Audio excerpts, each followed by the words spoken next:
And we have business to do, serious business to do. We closed up before we took our recess around the election time. We closed up by passing by, I think, 99-1 vote here, a unanimous vote over in the Senate, a major water infrastructure bill that Senator Barrasso and I and our staffs had worked on with a number of our colleagues. And we're back here today to do some more good work. And I'm grateful to everyone who's had a part in that. And I rise in support of the Coast Guard reauthorization bill and urge our colleagues to vote yes on the pending cloture motion and on final passage of this legislation tomorrow. Ensuring that our Coast Guard, comprised of nearly 90,000 men and women across our country, has the resources to do their important work is incredibly important. The Coast Guard, established at the behest of Treasury Secretary Alexander Hamilton, who's known more recently for the musical, but he was actually behind the establishment of the Coast Guard all those years ago. This is one of his greatest hits, if you will. But he's played a crucial role in our country, and so has the Coast Guard, including in my state of Delaware from the very birth of our nation, my guest also in Wisconsin, where our presiding officer is from. Today we ask this branch of our military to track pollution at sea, combat illicit trafficking and smuggling, protect maritime operations that are expanding throughout our Arctic waters while still keeping our waters safe for recreational and cargo vessels sailing in places like the Delaware Bay. The bill before us today will increase resources for the Coast Guard by about 10% so that they are equipped to continue this important, oftentimes life-saving work. This legislation also allows multi-year funding in order to protect and to procure future national security cutters, which will reduce costs, increase predictability, and stabilize workforces. It's like a win-win-win. And for a state like mine that is serious about its recreational boating, the bill would increase safety by implementing engine cutoff switches and alternate signaling devices.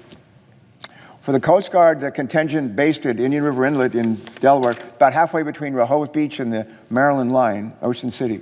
This bill means an increase in operational and maintenance funding for personnel, for boats, easier access to health care for crews and their families, better quality of life through updated leave policies, extra funding for shoreside infrastructure improvements, and clarity on inspections and enforcement procedures for vessel boardings. The impacts of this reauthorization bill are real. They will be felt in the Coast Guard contingents across our country. But this bill also includes a major win with regard to our shared environment. Many of our Senate colleagues have invested far more than I have in time and effort to bring greater efficiency and effectiveness to our nation's management of potentially harmful ballast water discharges from vessels plying our waters. That effort has culminated in the Vessel Incidental Discharge Act, better known as VIDA, as in VIDA Blue, which is contained in Title IX of the amendment before us. Specifically, the bill will go a long way, Mr. President, toward preventing polluted ballast water discharge from entering our waterways, minimize the risk of introduction of invasive species in the Great Lakes and other sensitive ecosystems, and maintain important environmental protections for our water that are enshrined in the Clean Water Act. This past April, the Senate failed to invoke cloture on a prior version of this reauthorization bill. Many of my colleagues and I were concerned that the earlier legislation failed to maintain the appropriate roles for the Coast Guard and for EPA. This new version makes sure that the EPA is responsible for setting vessel discharge standards, while the Coast Guard is responsible for approving the technologies that can meet those standards and thus allow vessels to operate safely. This is the key. I'm going to say it again. This new version makes sure that EPA is responsible for setting vessel discharge standards, while the Coast Guard is responsible for approving the technologies that can meet those standards and thus allow vessels to operate safely and ultimately to operate efficiently. As ranking member of the Senate Environment and Public Works Committee, Mr. President, I'm grateful for the excellent work done by the Senator from South Dakota, the Chairman of the Commerce Committee, Senator Thune, the Senator from Florida, Senator Nelson, the ranking member, and their able staffs for working with us on this important bipartisan bill. My speech here does not mention Senator from Alaska, Dan Sullivan. It's his birthday today, so I'm going to give him a shout out and say that he and his staff worked on this as well, and we're grateful for them being our partners. With the support of our Commerce Committee colleagues and the active participation of many senators, including our Pacific Coast, Great Lakes, and East Coast partners, we have strengthened VIDA in substantial ways since our last vote on this legislation in April. Let me take a minute now and explain how. First of all, we've clarified that the Clean Water Act should govern this important endeavor to keep our waters clean, healthy, and productive, and that the Environmental Protection Agency should take the lead in establishing standards for the discharge of waters polluted by invasive species and other substances from vessels. This legislation also recognizes the expertise, if you will, the experience of the Coast Guard and their crews by ensuring that it retains responsibility for determining the best available technology necessary to meet EPA's discharge standards while also maintaining maritime safety. In addition, the Coast Guard would assume the primary federal role in monitoring and enforcing these standards. So there you have it. As a former governor, some of my colleagues call me a recovering governor, which is true. It was critically important to me that we ensure a robust role for states, especially given the waters in their jurisdiction are the most at risk for invasive species and pollution coming from ships. With that in mind, we've ensured the states maintain a co-enforcement responsibility to ensure that these federal standards are met. The Coast Guard, in close coordination with the states, will establish a set of inspection and enforcement procedures that will ensure a common approach in the state's enforcement of federal discharge standards and requirements. We've also required that governors are consulted in the establishment of discharge standards and that they can act to drive the federal agencies to issue emergency measures should invasive species appear off of their shores. Governors will also be able to directly petition the EPA and Coast Guard for stronger national standards and requirements that the science says they are necessary or the technology has evolved. EPA and the Coast Guard will be required to respond to a governor's petition quickly and on the merits, not sidestepping concerns that might be raised. Should a state find that its waters are threatened despite the protections offered by the national standards, that state can petition EPA to establish no discharge zones, protect those vulnerable waters from any vessel discharges, or force EPA to issue emergency orders. Under this legislation, Great Lake governors, for the first time,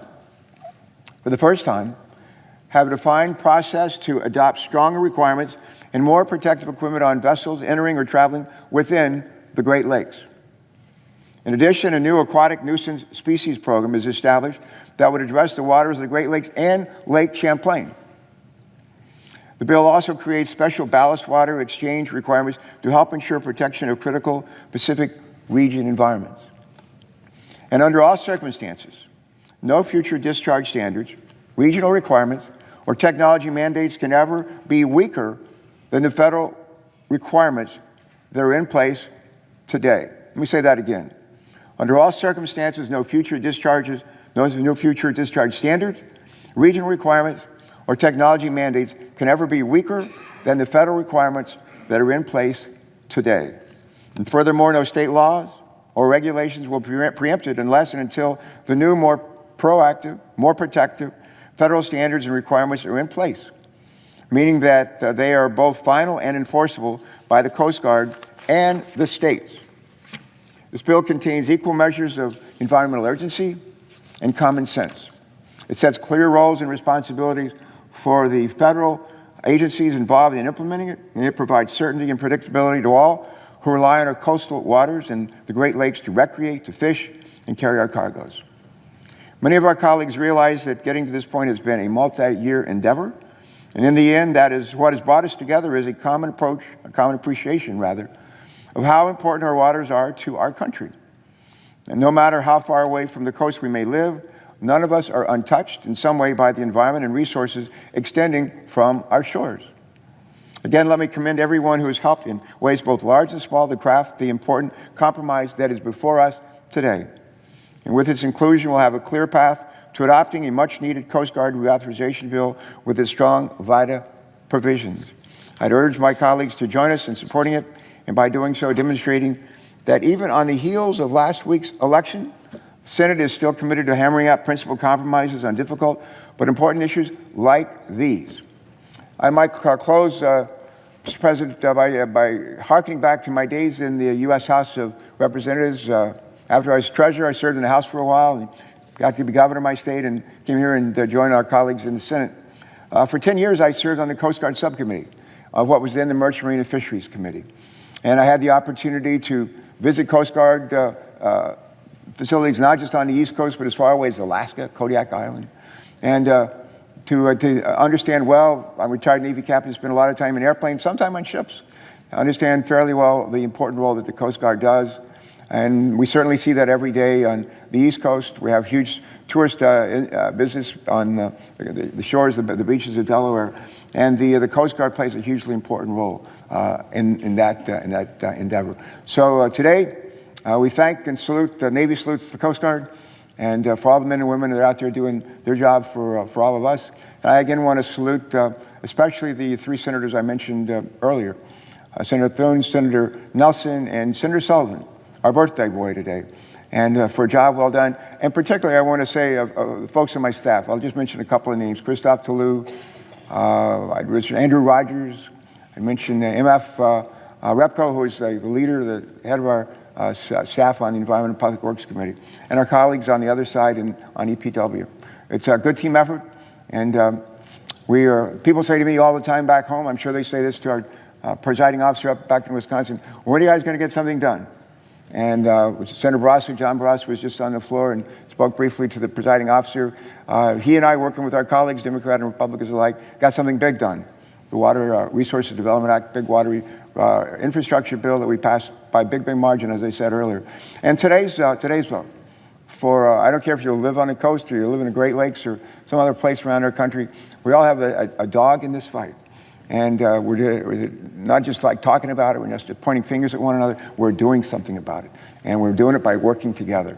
And I'm proud of what we've done, grateful to everyone who's had a part in that. And with that, I would ask that I note the absence of a quorum. Mr. President, thank you so much.